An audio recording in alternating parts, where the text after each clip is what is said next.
Salut, prieteni! Vreau să vă prezint tabăra mea de vară, de vară prelungită, de la DESA. Sunt pe Nostrov, chiar în Ostrov, dintre România și Bulgaria.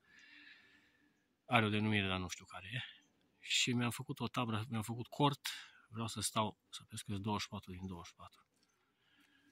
Și vă prezint de aici cu umbra în spate.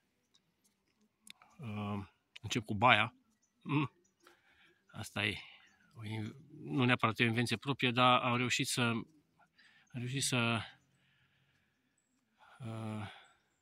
inovez ceva, să fac o inovație dintr-o pompă de stropit via și livada. Am adaptat-o și am pus un stropitor din ăla, o stropitoare de grădină și rezultatele sunt fantastice. Am duș pe malul ecoacumulator, are două pompe, are presiune foarte mare. E foarte mișto. Apă să dau și la vecini. Lada frigorifică. Acolo e, aici le zice târne. La noi găleți, dar găleți de alea mari de livadă. Au câte 40 de kg una. Acolo e porumbul. Și în rest, ce vedeți? Un pic de umbră, am încercat să-mi fac bețele pe poziție de luptă. Am niște dispozitive de luminat cu celulă foto, își fac treaba pe deplin. Bărcuța acostată exact în buză, aici în caz de nevoie. Și vecinii mei, copacii. Le mulțumesc prietenilor mei Cornel Mărmea și Măru Mărmea, frații, renumiții frați Mărmea, familiei Mărmea de fapt, lui Mihai, Liliana, tuturor pentru ajutor, m-au ajutat foarte mult. Și aici în cortul ăsta mare am băgat cortul mic, pentru că vin furtuni. L-am pregătit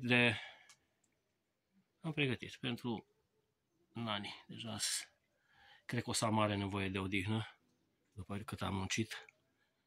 Și restul accesoriilor, gentuțe, genți, bla bla bla. Bine, nu sunt toate aici, că la rulota ai pe malul celălalt. Doamne ferește să le aduc pe toate.